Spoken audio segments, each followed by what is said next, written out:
নমস্কাৰ আপোনালোক সকলোকে নতুন এটা ভিডিঅ'লৈ স্বাগতম জনাইছোঁ।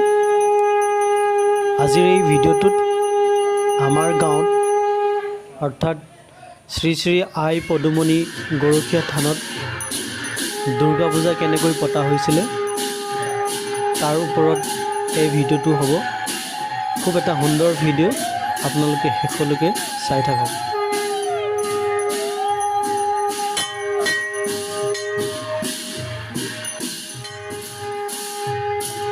দুৰ্গা পূজা বুলি ক'লে মানুহৰ মাজত ৰং ৰহস্য আনন্দৰ এক জোৱাৰ। বিভিন্ন পূজা মণ্ডপৰ দৰে আমাৰ ইয়াতো দুৰ্গা পূজা পালন কৰা হয়। কিন্তু এই দুৰ্গা পূজা এই থানখনত অলপ পৃথককৈ অনুষ্ঠিত কৰা হয়। যদিও বা ৰং ৰহস্য আনন্দ এই সকলোবিলাক থাকে, তথাপিও এই থানখনৰ যি পূজা ভাগ আধ্যাত্মিক ভাৱধাৰাৰ ওপৰত বেছি গুৰুত্ব দিয়া হয়।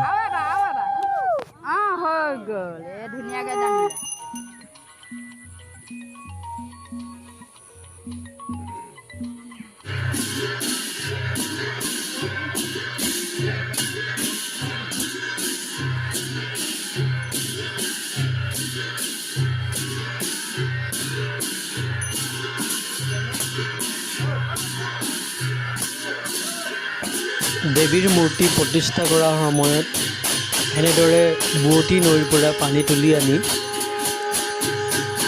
মূৰ্তি প্ৰতিষ্ঠা কৰা হয়।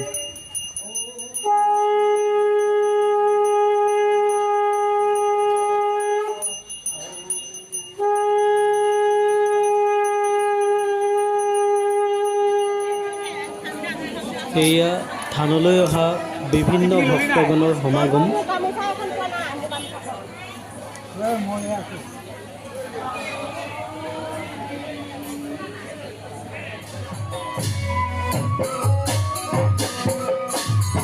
পূজাৰ প্ৰত্যেক দিনাই আবেলি সময়ত গোসানী নাম আৰু সন্ধ্যালৈ দিহানাম পৰিৱেশন কৰা হৈছিলে।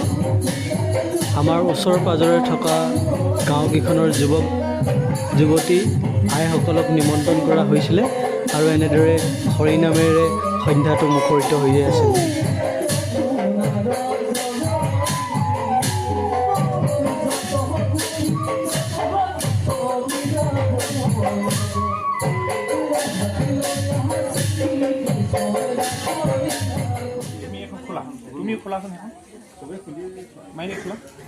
দুৰ্গা পূজাৰ এক অন্যতম অংশ হৈছে কুমাৰী পূজা। এই কুমাৰী পূজা 7 গৰাকী অথবা 9 গৰাকী কুমাৰীক লৈ পতা হয়। আগদিনা গধূলি ছোৱালীকেইজনী আৰু পূজা কমিটি পূজাৰী সকলো উপবাসে থাকি পাছদিনা কুমাৰী পূজা কৰা হয়। এই কুমাৰী পূজাত এই কুমাৰী কেইগৰাকীক আ অলংকাৰেৰে আৰু খোৱা বস্তুৰে তেওঁলোকক তুষ্ট কৰিবলৈ বিচৰা হয়। এই দুৰ্গা পূজাৰ এটা বিশেষ অংশ হৈছে কুমাৰী পূজা।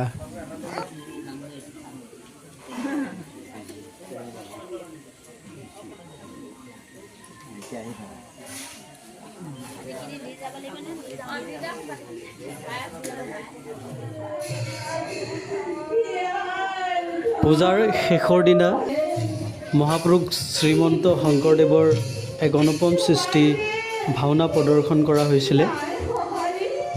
পূজাত ভাওনা বুলি ক'লে এক বিতৰ্কৰ সূত্ৰপাত হয়। গতিকে সেই বিতৰ্কৰ মাজলৈ আমি যাব নালাগে। আমি যদি ভাওনা সংস্কৃতিক জীয়াই ৰাখিব লাগে, যদি বিশ্ব দৰবাৰত প্ৰতিষ্ঠা কৰিব লাগে, তেনেহ'লে আমি ভাওনাক আমি এনেদৰে আগুৱাই নিব লাগিব। মহাপুৰুষ শ্ৰীমন্ত শংকৰদেৱে কেতিয়াও কোৱা নাছিলে যে ভাওনা দুৰ্গা পূজাত কৰিব নালাগে। তেওঁ গুৰুজনাই মানুহক একগোট কৰি ৰাখিবৰ কাৰণেই ভাওনা সংস্কৃতি, সত্ৰীয়া সংস্কৃতি এইবিলাক মানুহৰ মাজলৈ আনিছিলে। গতিকে এই বিতৰ্কৰ সূত্ৰপাত হ'ব নালাগে।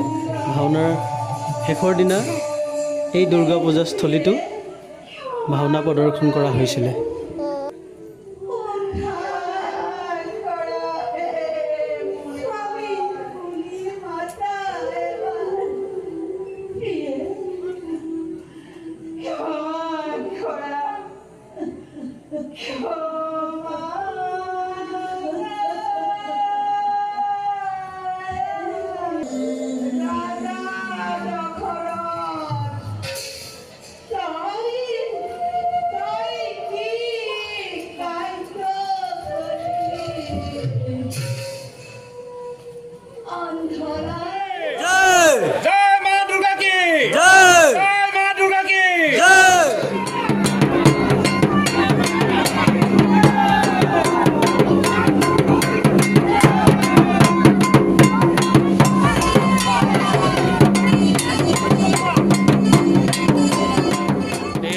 সোৱণশিৰি নদীত বিসৰ্জন দিবলৈ আহিছোঁ।